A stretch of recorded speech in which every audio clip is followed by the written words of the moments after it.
اکیلا گھر چاہیے ہوتا ہے، لیکن مائکے میں وہ جاتی ہیں، اپنے بھائیوں کے کپڑے دھو رہی ہیں، گھر صاف کر رہی ہیں اور اپنی ماں بہنوں کا کام کر رہی ہیں، اس میں انہیں برائیاں نہیں نظر آتی ہیں، لیکن شان سے وہ اپنے ہسبینڈ کے گھر نہیں رہنا چاہتی ہیں اور تمام باتیں جھوٹ کی سچ لگاتی ہیں کہ میری ساس نے ایسا کہہ دیا، میری نند نے ایسا کہہ دیا، میاں ہمارے ایسے کہہ رہے تھے، دیور ہمارے ایسے کہہ رہے تھے. تو یہ سب باتوں کے لیے بھی وہ دوزخ میں جائے گی اگر آپ جھوٹ سچ کرتے ہیں. اس کے بعد دیکھا کیا گیا ہے کہ اگر گھر میں بڑی بھاوج آ گئی ہے تو وہ کسی کی بھی شادی نہیں ہونے دیتی ہے، چاہے وہ دیور ہو یا نند ہو، یا کسی نند کی شادی ہو گئی ہے تو اس کے بچوں کے پیچھے پڑی ہے یا اپنی نند کے پیچھے پڑی ہوئی ہے کہ میری نند پریشان رہے، چھوٹی نند کی شادی نہ ہو، دیور کی شادی نہیں ہو، میرا قبضہ رہے، میرے گھر والوں کا قبضہ رہے. اب جیسے کہ آپ کے ہسبینڈ کچھ بھی کام کرتے ہوں، چاہے وہ سروس کرتے ہوں یا بزنس کرتے ہوں، اگر آپ نے کوئی بھی چیز اپنے سسرال سے آپ لے جا رہی ہیں تو آپ کو اجازت لینا چاہیے، کم سے کم اپنے ہسبینڈ سے لے لیجیے اگر آپ ساس سے نہیں لے رہی. اور بنا اجازت اگر آپ نے اپنے مائکے کوئی چیز پہنچائی ہے تو اس میں بھی آپ دوزخ کی حقدار ہیں. اس کے بعد کیا ہے کہ آج کل لوگوں کو کیا ہو گیا ہے کہ لوگ کسی کا دل دکھانے کے لیے بات کرتے ہیں.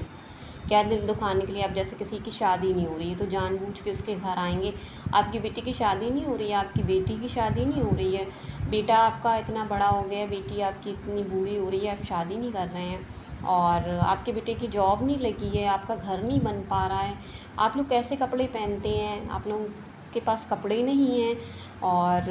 ہمارا خاندان بہت اعلیٰ ہے، آپ کا خاندان ایسا ہے، میرے بچے زیادہ پڑھے لکھے ہیں، آپ کے بچے پڑھ لکھ نہیں پائے، یا ہم جو ہیں سید شیخ ہیں، پٹھان بیگ ہیں، آپ نیچی کاسٹ میں آتے ہیں، اور بھی تمام باتیں جو آپ اس طرح کی اگر کرتے ہیں تو معاذ اللہ اس کے لیے بھی آپ جو ہیں دوزخ میں ضرور ضرور جائیں گے. کیوں جائیں گے؟ کہ اگر آپ کسی انسان کو کمتر سمجھتے ہیں اور اس کی دکھتی رگ پہ آپ ہاتھ رکھتے ہیں اور آپ کو پتہ ہے کہ یہ بات میں کروں گا تو اس کا دل دکھے گا، اور اگر آپ نے کسی کا دل دکھایا ہے اور آپ نے وہی بات پوچھی ہے اس سے جو بات اس کے دل دکھانے کا سبب بنتی ہے تو انشاءاللہ آپ دوزخ ضرور جائیں گے. آج کل دیکھا گیا ہے کہ جتنی بھی عورتیں ہیں وہ گھنٹوں گھنٹوں فونوں پہ باتیں کرتی رہتی ہیں، چچی سے، امی سے، بہنوں سے، بھائیوں سے، اور خاندان میں تمام لڑکے ہیں ان سے باتیں کر رہی ہیں، لیکن نماز نہیں پڑھ رہی ہیں. کسی کو اگر نماز پڑھتے دیکھ لیا تو ایک وقت کی نماز پڑھ لی، اس کے بعد کوئی نماز پڑھ ہی نہیں رہی ہیں. اگر آپ نے کسی کو دیکھ کے نماز پڑھ لی ہے ایک وقت کی تو کیا یہ عبادت میں شامل ہوگی؟ نہیں، عبادت میں شامل نہیں ہوگی. عبادت تو وہ پھول ہے، وہ ذریعہ ہے اللہ سے ملنے کا، اور نماز ایک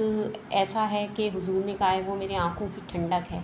تو ٹھنڈک جو ہے انسان کو بہت آسانی سے نہیں ملتی ہے، اس کے لیے مشقت کرنی پڑتی ہے. اللہ نے 5 وقت کی نماز رکھی ہے، کیوں رکھی ہے؟ کیونکہ وہ ہر وقت میں آپ کو دیکھنا چاہتا ہے. فجر میں آپ کو دیکھنا چاہتا ہے کہ آپ اٹھ سکتی ہیں،